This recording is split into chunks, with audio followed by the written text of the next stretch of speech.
Good afternoon, everyone. Thank you for joining us today. I don't want to move too quickly into it because people are joining us at a rate of knots at the moment and the numbers are increasing. If you can't hear me, please click your speaker icon and ensure the mute is off. Note the slide in front of you at the moment. And that's our first slide.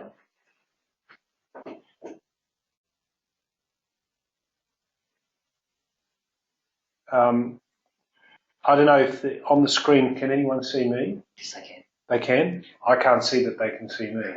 Right. And I can't hear anyone? No, not talk. So not talk. Yes. All right. So there's the answer. Yes, you can see me, I assume. Yes. Thank you, Alex. All right. So, look, I think I'm going to start and just tell you the purpose of the discussion paper. It's an important step in a collaborative strategic planning process which will help set the course for PA over the next few years. Our first steps were to consult with members and stakeholders to get feedback on trends, issues and options. Then, following input from staff and subcommittees, our council met and agreed on some core principles, our conclusions to date. These are captured in this discussion paper. The purpose of the discussion paper is to bring our members and our stakeholders with us before we lock in and advance to the next step. What it seeks to do is to get consensus on the basic facts and principles, and failing that gives us the opportunity to incorporate further feedback and recalibrate our thinking before we go to the next stage. Because if we don't get the basic facts and basic principles right and supported by our members and our stakeholders, the conclusions that we draw will not be supported. So the purpose of today is to go through the paper and seek your feedback. So what I'm going to do, the way I want to handle it, is literally work our way through the sections rather than trying to, or giving you a long lecture. I'd rather just start straight out on the context and trends. So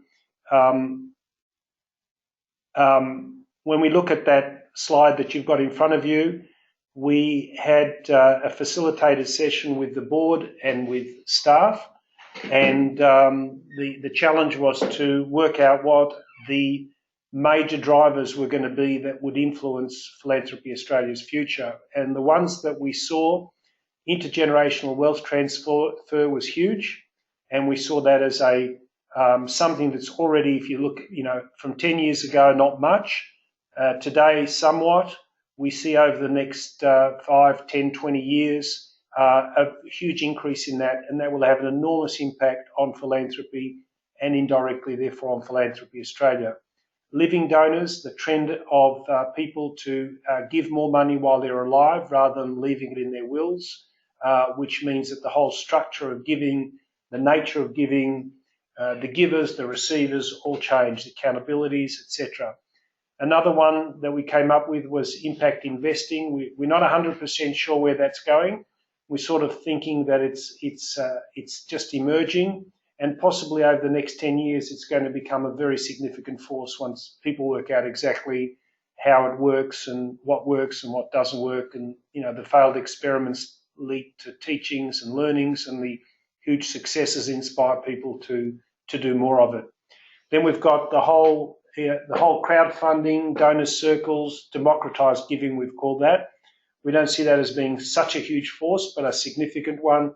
And we had one very, very strong negative force, and that is that if you look all around the world, membership-based organisations are in severe decline. Very, very difficult to satisfy members today, generally because of the internet, because people are time poor. Membership organisations are really struggling to find their raison d'etre, if you like, and this is something very much that I think Philanthropy Australia is feeling in its services and in the level of satisfaction, if you like, of some segments of our membership. So they're the main trends. Of course, there'll be others, and I'd like to open it now for a discussion. If you want to key into your screen any context and trends or that you feel that we've missed or you disagree with, just go for it, and I will read them off the screen, and then we'll have a conversation about them, or I'll give you my comments if you like on them. I suppose it's a question and answer, so it's hard to have a conversation. Up and down those, so see who's here.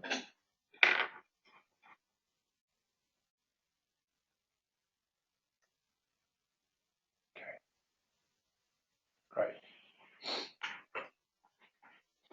All right, well, I've got nothing coming through, but I'll be patient.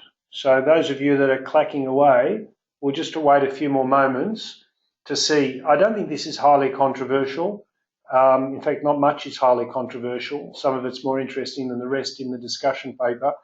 But I'm going to wait just a little while and see if we get any more feedback on that.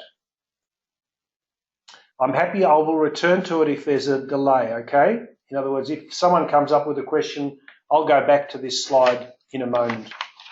So let's go back to our member feedback. We had sessions in Melbourne and Sydney, and we asked them what we were doing well and what we were doing poorly. And the positives were that the profile of Philanthropy Australia and giving has increased significantly in the media. No question about that. Policy and advocacy work has improved greatly. No question about that. We're really pleased that the members acknowledge that. That our strength is bringing people together and raising the bar on professionalism. That's, in fact, if you look back on the 40-year history of PA, that's what we've been doing since the beginning. New Gen is a high-quality, exciting and successful initiative. And the professional development program for financial advisors was seen as a positive new development. Now, that's not happened yet, but the idea there is, and it's very well received by anyone we discuss it with, that if we can accredit financial advisors as philanthropic advisors, then the expectation would be that there would be more philanthropy because more financial advisors would feel comfortable about advising their clients to set up PAFs and et cetera, et cetera. So we think this is an important initiative, and a lot of people are obviously very enthusiastic about it. They're the positives. I'm going to go back to, I'll keep the negative slide up, but I'm going to come back to some questions if I could. And the questions are, I appreciate that membership organisations are feeling the pinch. However, how do you think this sits, Alan, with the increasing need and desire for community and connection?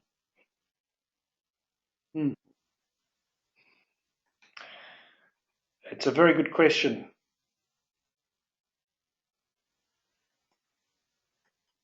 I think that the only way I can answer that question is to say that you're right. And when a membership organisation is struggling to understand what its relevance is, it must remember, I've lost the question. Did I open that up again? It must remember that the way to, sorry, I've just lost that now because Chris has been fiddling around with my... My apology. That's all right. So a membership organisation, one of the ways in which it can become more relevant is to create a sense of community. And so perhaps that's part of the answer, because membership organisations have often seen themselves as being providers of information and education. And I think that where you're a provider of information and education, the internet and social media and all of that means that your ability to do that effectively reduces.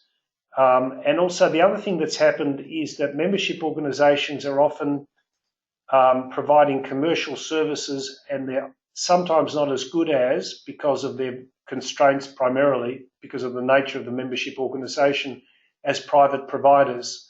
So you finish off with your professional development and your information services, A, being made less relevant by the internet, and B, private suppliers who really don't have the constraints of a membership organisation can sometimes do better on the provision of information and education. So the answer to the question is that one of the things that we need to do, clearly, is to help create a sense of community and connection to our members and stakeholders. So thanks, Lynn, for that question. I hope that answers it, because really what you've done is provided a bit of the answer to the question. So that's the only question I've got there. So I'm going to move back to the negatives. And no, we need to go back one. No, there was another slide of negatives that you've gone past now. Can you go back? Previous again, and previous again. Right click previous. Yeah, thank you. Okay, so the negatives are there are inherent tensions between the different categories of membership, motivations for being a member, relevance of events and activities, levels of service anticipated, capacity and appropriateness of fee levels, policy objectives, balancing the tasks of serving members versus advancing philanthropy. That's a really big one. And when I took on the role and spoke to lots of people, that was the one that really stuck out for me as the biggest issue, if you like, and the biggest negative that Philanthropy Australia had to deal with. It's a very, very broad church, not only of membership, but associate memberships and all the tensions that come with that. That to me is the biggest single thing that I think is going to be the hardest nut to crack in our strategic planning. The others were less concerning to me, because I think if we can crack the first one, the others will fall into place. But PA seeking to raise funds from members in addition to charging the membership fee, I can see that that is a really heartfelt negative, but I think if it's done in a particular way and for the purposes of advancing philanthropy as projects, I don't think it should be such a problem. But that's something that I think is in the way we actually deliver our services and deliver the projects that advance philanthropy. Then we tend to do too many things, too many activities. That's again, in my view, the result of inherent tensions between different categories of memberships, because whatever we do, somebody's not happy. You know, corporate foundations feel we don't do enough for them, so we do more for them. And then community foundations feel we don't do enough, so we do more for them. And then the not-for-profits feel we're not doing enough, and we do something for them. And then the corporate, the licensed trustees feel that we don't do enough for them, and then the traditional charities feel we don't do enough for them. And so we do too many things because we're trying to meet all of those things. It's very hard to do all those things well. We need to do more in relation to collaboration, research, corporate foundations, community foundations. Okay, yep, that's true.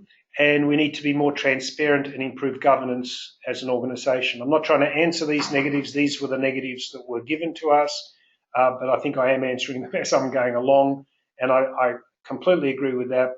But I don't think we need a new strategic plan. We just need a change of approach in terms of governance and transparency. So that's that. Next slide of negatives. We need to engage more in the region, particularly I think the opportunities in New Zealand. It's an obvious one. Harder for membership organisations to provide content benefits, as now so much is free, which is the point that I made before about the difficulty of being a membership organisation. Newgen is not integrated with membership. I was really interested in how widespread that view was and how true it is. Newgen sort of emerged. It's a magnificent thing, and yet it seems to be sort of a bubble on the side rather than something that's integrated. I think that's an issue we need to address. We can't claim to be national until we're in Western Australia. That's probably true. And people have observed that our ITs require significant investment before we can deliver quality member benefits. I agree with that as well. And we do have a project underway at the moment for setting up Salesforce communities, which you'll see in due course. Again, I'm not sure that that's going to be solved or addressed through the strategic realignment as much as just the nature of the investment that we're currently making, and possibly the need to do a little bit more investment in IT. So can I have a look at the questions and see if we've got any? Yeah, we've got a question. Got a question problem? Yeah, there we go. Okay, Be with us for a second. sure. I hope you can still hear me, but we have a question problem because I can't see the questions at the moment.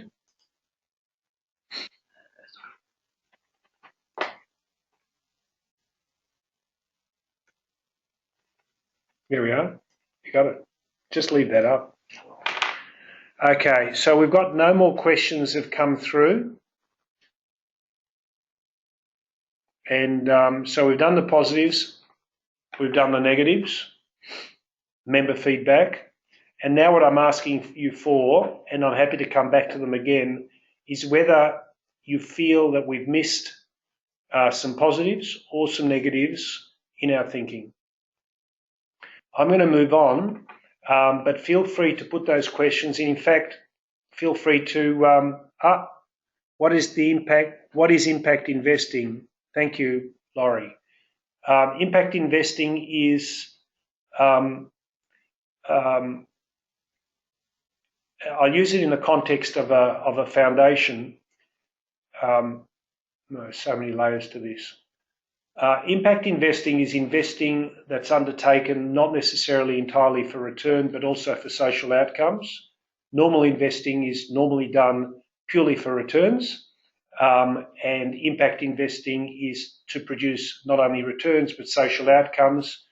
There's a debate as to whether there's a trade-off between social returns and financial outcomes. Some people believe that there's plenty of investors who are prepared to accept a lower rate of return on their capital if they believe that the capital and the purposes for which the capital was applied are good purposes and produce a social outcome. So they get a social return and they get a capital return. So if an investment should otherwise yield, say, 12%, someone may be happy to accept a 6% return on the capital because they feel that the social outcomes, whether it's employing young people or dealing with homelessness or whatever, that the other 6% return that they're receiving is not in financial terms but in social outcomes. Do you have any good examples of social investment in Australia's case study? Yes, Good Start was an example. Good Start was set up, as you probably know, by, it was called ABC Learning, and they established about 1,000 childcare centres, and then they were going broke because they'd overextended themselves, and a number of charitable organisations and foundations got together and tendered for the business.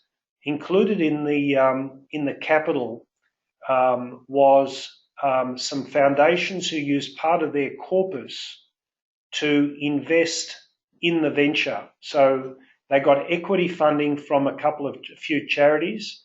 They got what's called preferred equity funding from some foundations, and the rest of it came from the bank.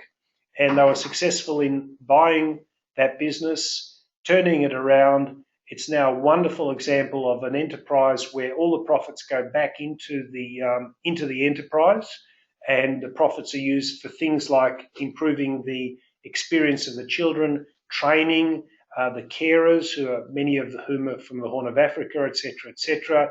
And it's a wonderful social enterprise that uses all its profits for its purpose, which is to improve childcare and the experience and to train, if you like, the child carers as well. Now, I know the story because our family foundation was one of the original founders of that, funders of that, and we accepted a return for our capital that was below market rates relative to the risk that we thought we were taking, because we thought the balance of the return would come out of social outcomes. As it turned out, because of the passion of the people involved and the quality of the people involved in that project, we achieved an excellent financial return and a great social return as well. But the interesting thing was that we were making an investment of our corpus into social impact investing rather than, to provide an absolute, diametrically opposite example of what is possible to do in a foundation. You might invest in a casino or in a tobacco company in your corpus because you have no social filters on the investments. So you invest in Crown, you get a nice return, and then you use the returns to deal with problem gambling. Now that is really, in my view, and in the view of many people, a very self-defeating exercise that, in fact, not only must the income of the foundation be used for good social purposes, but the corpus itself must be used for social investment.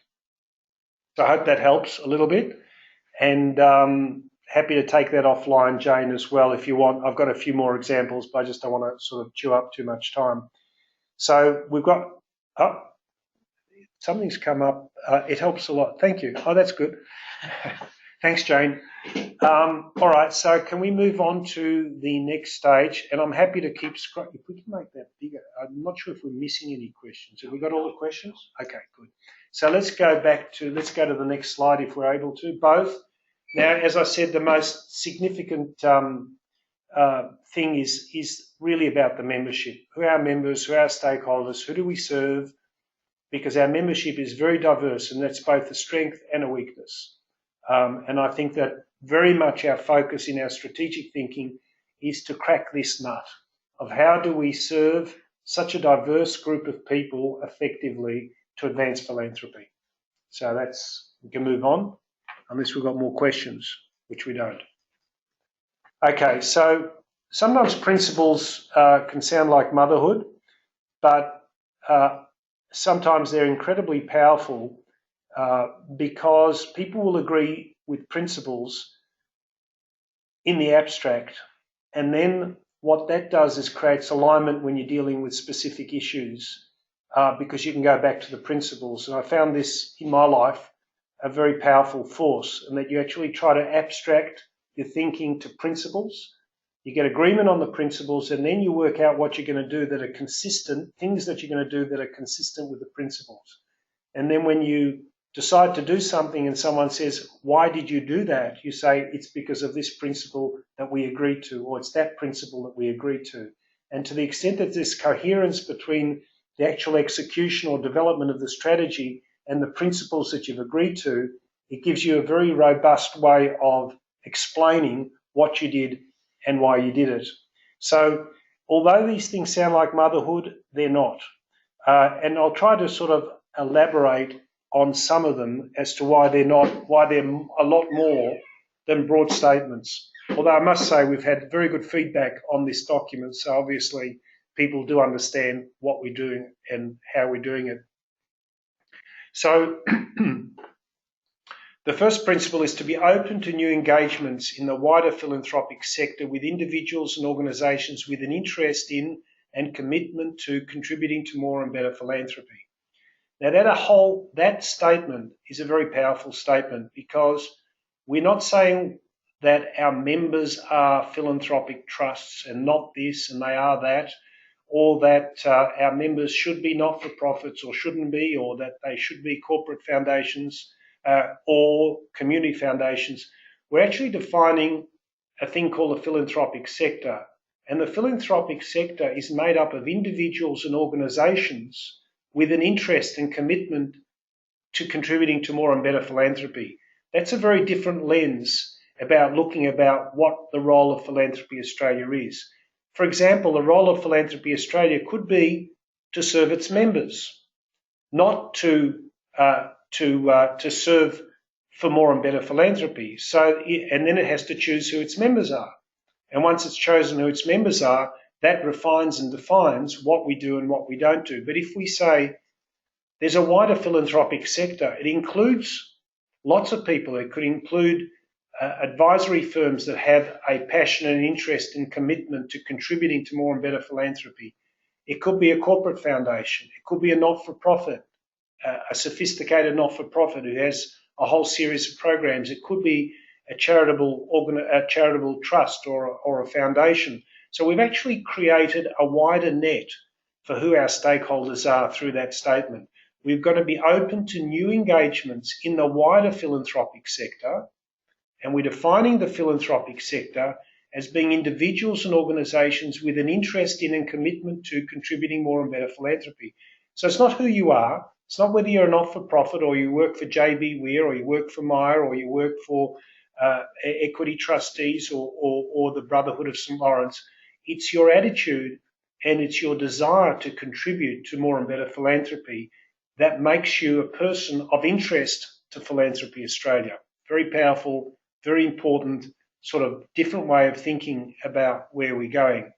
We're going to allow choice and flexibility on how individuals and organisations can engage with PA and its programs, activities and services. We've got to recognise the fact that if we've got a diverse stakeholder group, member group, whatever you want to call it, they're going to have different needs and we have to enable them to participate with us flexibly. A new path needs different things to an old established trust. A not-for-profit needs different things to a corporate foundation. And I know you're all thinking, well, didn't you say there was a problem with having too many members, too many options, too much choice, too much flexibility? How are you going to manage that? And the answer is we don't know, but we feel that it's really important to stick to that, because if we don't do that, if we don't take a broader role in the philanthropic sector, and if we're not flexible about that, how we interact with this broader philanthropic sector, we're going to become increasingly marginalised as an organisation that represents only, say, charitable foundations or PAFs or whatever. So again, I'm just unbundling what these sentences could mean. To retain the philanthropic focus on the exchange of social dollars and giving money as opposed to giving time and expertise. Well, not volunteering. That's done well elsewhere. We've got to lock some things out as well. One of our key things is we have to support the growth in the amount of philanthropic dollars given by Australians. Now, that's pretty obvious, but it's got to be put down as a principle by increasing the number of philanthropists, the amounts distributed, and the total amount of philanthropic funds under management. So that's an obvious one, but we put it down anyway. Next slide. To support better philanthropic giving in Australia by improving transparency, research and evidence base, evaluation tools and effectiveness of grant-making programs leading to improved social outcomes. Again, I think that's a core thing, indisputable principle that, it's more and better philanthropy. So we want more philanthropy and we want better philanthropy. So we're sort of spelling out what does more mean and what does better mean. To be the national peak body of the philanthropic sector with a national footprint to support research and advocacy efforts. Increasingly, particularly since this paper has gone out, a lot of the feedback that I've personally received is that this is the most important thing that we do. And that is we represent the sector with a national peak body. We've got to support research and we've got to advocate. It's really, that's the thing that we do uniquely well. We run seminars well, and sometimes we run them a lot better than somebody else, and sometimes we run them worse. And we provide information, some of it's great and some of it's not so great. Only we can do advocacy for the philanthropic sector. There is nobody else. It is absolutely unique. Only we can do research on behalf of the philanthropic sector with the philanthropic sector. So these are the things that our stakeholders look to us for, and it's got to be, central in what we do and how we allocate our resources. To facilitate the sharing of knowledge, collaboration, research and representation around how best to invest social dollars as philanthropists. Again, that's about better philanthropy. To be transparent as to the allocation of membership income and reflect the true cost of delivering services and benefits. Transparency, which is something that I think that, is a recurring theme that one of the issues is the transparency of our sector, and I think that the starting point around transparency is around transparency of the peak body of the philanthropic sector, and that is Philanthropy Australia. So a major area of focus is going to be around transparency and governance, because if we want to lead in that area, we have to lead by example. So, okay, we've got two more principles, and I'll go back and see what questions we've got. The other one is to use and leverage Philanthropy Australia's deductible gift recipient status in order to stimulate more and better philanthropy. We've only got this DGR recently, I think about a year ago, and the idea is that in addition to core funding from our members or our supporters or whatever you want to call it, we find that that is never going to be enough for the major projects that we need to undertake, whether it's advocacy, whether it's research, or any of those really major activities that we want to undertake.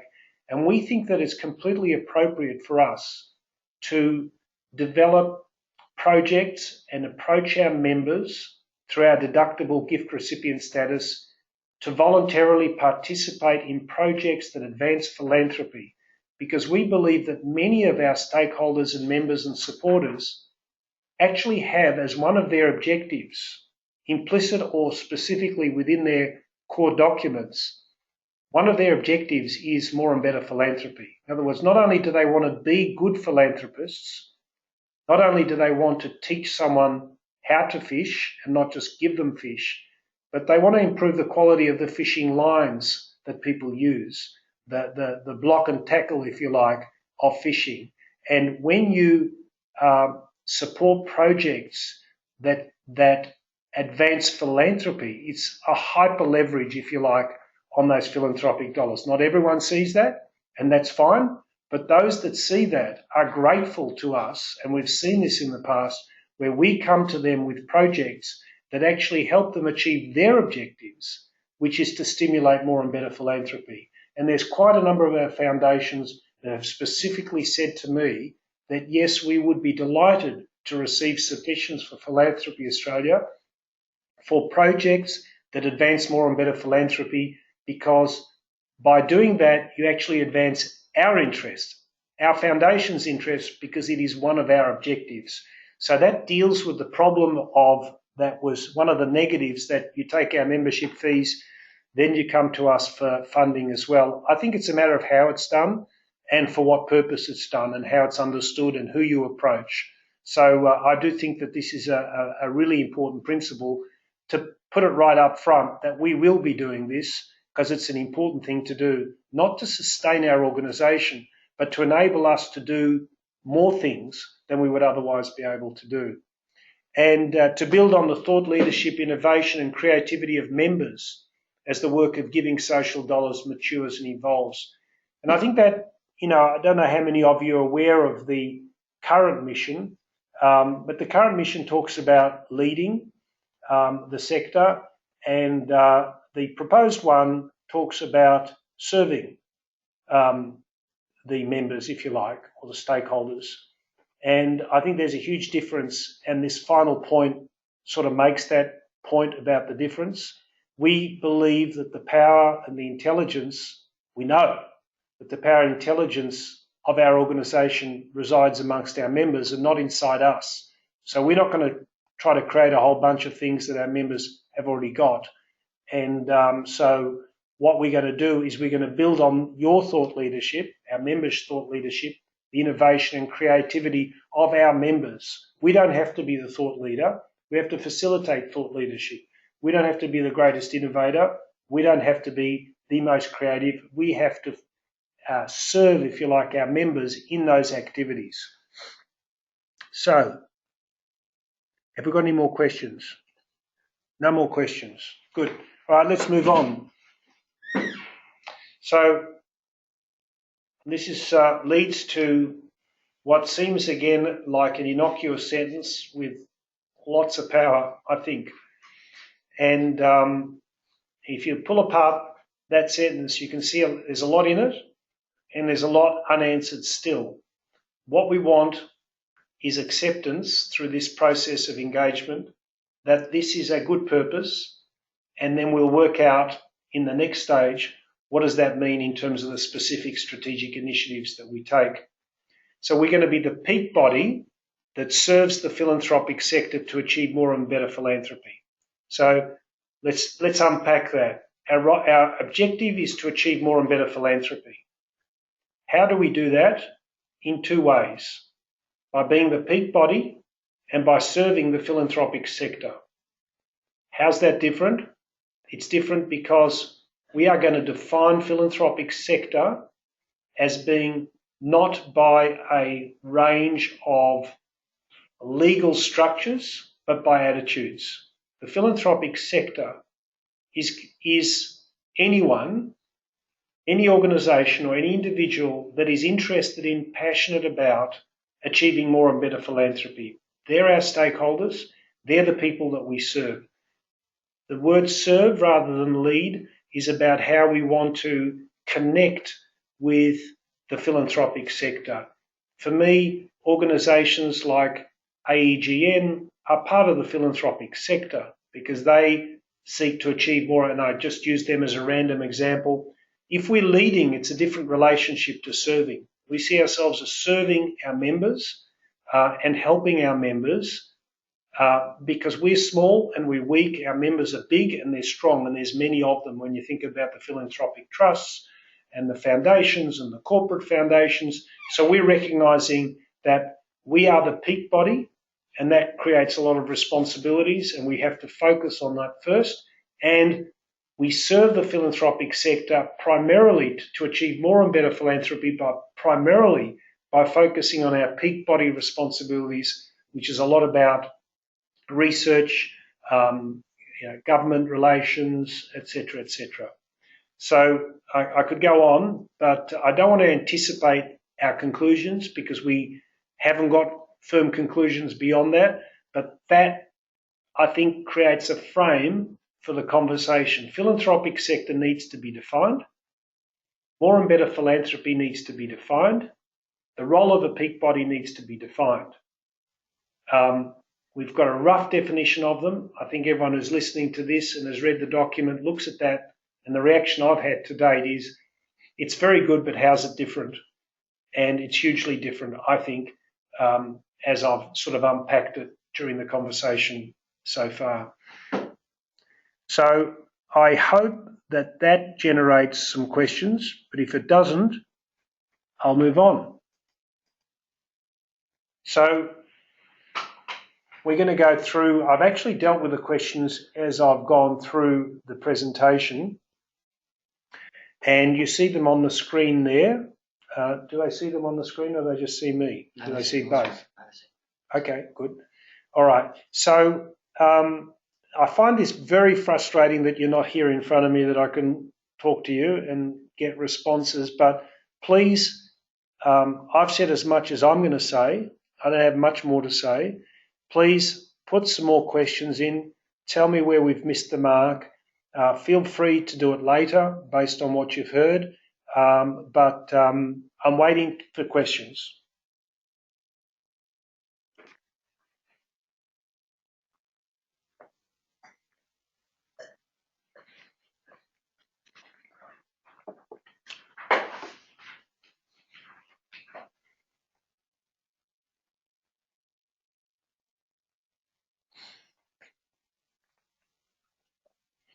You can answer the questions which are a little bit different here. In 5 years' time, what would a successful PA look like, and how would you measure success?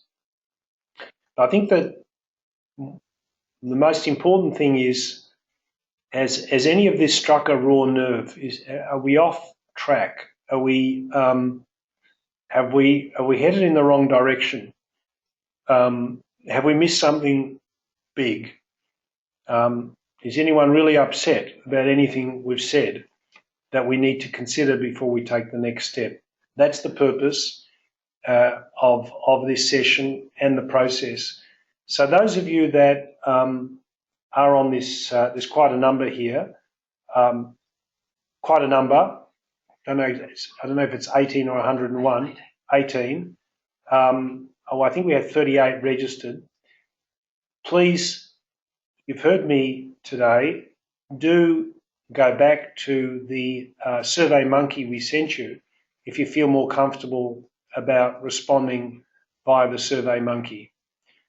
And or email any comments to me, president@philanthropy.org.au. So that's the way we're looking for feedback beyond what we've talked about today. Do you have a sense of how many organisations are out there that exist to promote grow philanthropy, but that aren't actual philanthropic entities? Well, I don't think that they have to exist to promote. Thank you, Lisa. I don't think they have to exist. We don't make a requirement. I think that your question is, if your stakeholders are those that exist to promote and grow philanthropy, how many of those would exist that aren't actually philanthropic entities? In other words, who else cares about philanthropy other than philanthropic entities? I think that's the question, and it's a fair question. The answer to that question is that I don't think you have to exist. The hurdle's too high to say you exist to promote. Philanthropic entities exist to promote and grow philanthropy, but they're not the only ones who have an interest in it. Like the Brotherhood of St. Lawrence could have an intense interest and a very sophisticated interest in promoting and growing philanthropy. JB Weir could have a strong interest in growing philanthropy. Certainly the My Family Office would have it, and so would Chris Cuff's organisation, and the licensed trustees would have it, because the more philanthropy there is, the more they've got to manage. So it's a question of attitude. The only organisations that exist to promote and grow philanthropy are a subset of philanthropic entities, because not all philanthropic entities exist for that either. Some philanthropic entities exist to be philanthropists, not, in other words, they're narrower. So it's a whole series of concentric circles. There are many philanthropic organisations that just support medical research. That's it. They don't care about philanthropy more broadly. That's for somebody else to worry about. So you can find philanthropic entities which are not interested in more and better philanthropy, and you can find non-philanthropic entities that are very interested and willing to participate with us and help us make better, more and better philanthropy. So questions are starting to come, which is great. What is the Australian government's view of philanthropy? Do you have a sense that it is supportive? Is this something that needs to be considered as part of question 1? Could we go back to, well, I mean, I've got it here.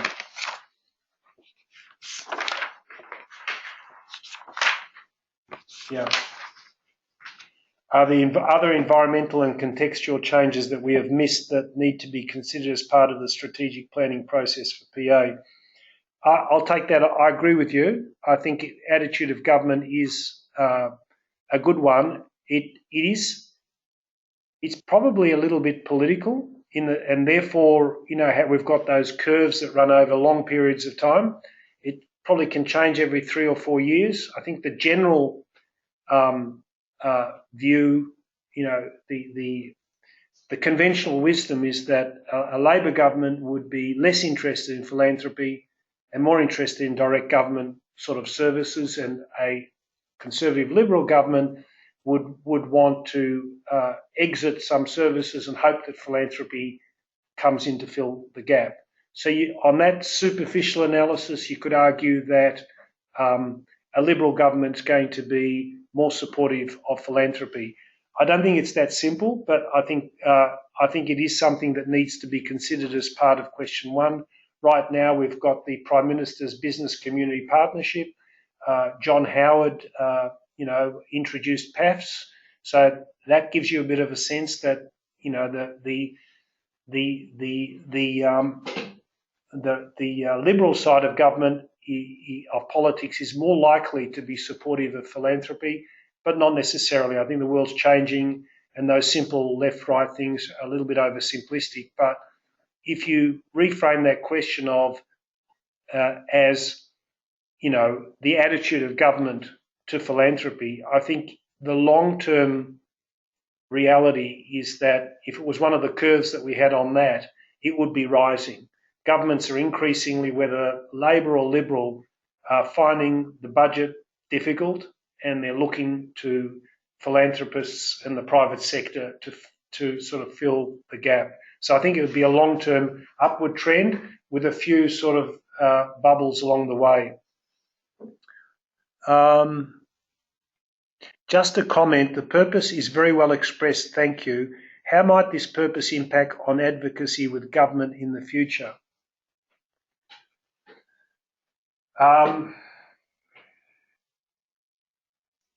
Yeah, good question. So we're the peak body, which means that we have a clear obligation. We serve the philanthropic sector to achieve more and better philanthropy. I think if you got me on the hop here, but I'll try my best. Firstly, let me say I don't think we've done a particularly good job on advocacy with government until more recently. I think there are short periods of time where through a bit of luck and relationships we've done well, but there hasn't been a consistent investment in the organisation, in the capability, the knowledge. I want to get to a position where the government comes to us because they know we've got the answers, we've got the data and we know what's important and we are objective, etc., etc. But responding to your specific question, I think the difference that this purpose would introduce is that we also want to partner. Our members are very powerful. Many of our members are very powerful. So it's like working with our members for advocacy. Bringing some of our members together and saying, we've got an issue. This is how we want to deal with it. How can you help us? Who do you know? Rather than trying to sort of lead off and do it ourselves. So we're going to create advocacy. We're going to be advocates because it's our responsibility. But there's the balance of workload and power, if you like, is going to come more from our members. We're going to be facilitators of a process and not sort of sometimes and not sort of necessarily lead, but partner with our members. You might bring together a group of 5 or 8 philanthropists or philanthropic organisations. Again, you put together a project, you get some funding, you gather some data, and you present something to the government with those philanthropic members who really care. They might be people who are concerned about the nature of the tax regime for philanthropy outside Australia. They might be part of a charitable alliance that feels that licensed trustees' fees are too high or whatever. It can be a whole series of things. Of course, we have to form a view ourselves as to, and we're not always going to be able to get consensus even with within our members or stakeholders as to what the most important thing is. So I think that there's sort of like I like to think there's a bit of a humbleness about that purpose, that we serve the philanthropic sector. We may not in fact be the advocate. It might be one of our members who simply needs a bit of help, a bit of research. They want to advocate for something. That'd be great because we've got limited resources and limited finances. If someone feels very passionate about something and we think it's good for philanthropy, for more and better philanthropy, we should give them support and resources and contacts and whatever. Okay.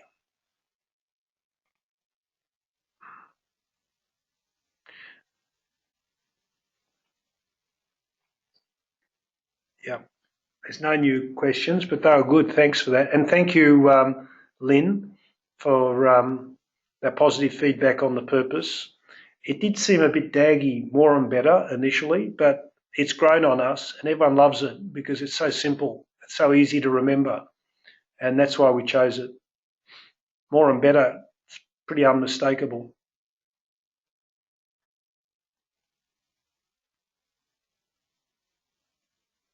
So I think I'll return to the questions in a minute, but we may as well get close to wrap up now. So we're getting a lot of emails. I'm getting phone calls. Other people are getting phone calls. We've had this session, a bit of your feedback. We hope to get lots of Survey Monkeys back, and we'll develop and evaluate a number of strategic options which we believe will reposition PA for the future. So what we're doing at the moment is a very significant project inside Philanthropy Australia of a thing called activity-based costing, which is trying to work out where do we spend our energy at the moment. The bulk of our costs are with our staff. And what we're doing is trying to work out where do we spend our energy? What do we do? Who do we serve? Because that'll give us a financial framework to be able to say, what if we did it this way? What if we did it that way? What would be the financial implications? What would be the outcomes? So we're going to develop strategic options that will be financially modelled based on our activity-based costing work. And then we're going to present as part of our a green paper for consultation, not sure when, but say early next year at the very latest. We'll put out a paper that will sort of consolidate what we've got in this paper, the further analysis that we do. Then what we'll do is we'll describe 3 or 4 options, I don't know, probably 3, describe each of them, go through the pros and cons of each of them, and then make a recommendation. We're going to get further feedback on that, and then depending on what how that feedback comes, and maybe we'll do some analysis of member reactions for different fees and different structures, etc., etc. And based on that, we'll prepare a strategic plan, and that'll be obviously finished early next year. So there's still a lot of work to do. We're doing a lot of important work inside the organisation, strengthening our processes, understanding what we do, where we spend our resources, and trying to get a sense of bang for buck. We spend so many man hours on this or man days on this, and this is the value for more and better philanthropy. We spend not necessarily financial, but it's trying to assess the impact of it for more and better philanthropy. And over here, we do all this work, but we really can't see how that advances more and better philanthropy. So maybe we shouldn't be doing that. How could we reallocate those resources to do something else? How can we engage more people who are interested in more and better philanthropy? Who do we not relate to at the moment that we ought to relate to? How do we relate or engage more deeply with our current members so that they feel well served? What is it that they need, and what can we do at reasonable cost in order to make our existing members and stakeholders, associate members, whatever you want to call them, honorary members, and all those member categories, how do we achieve a better outcome for our members and for philanthropy? So let me just check this.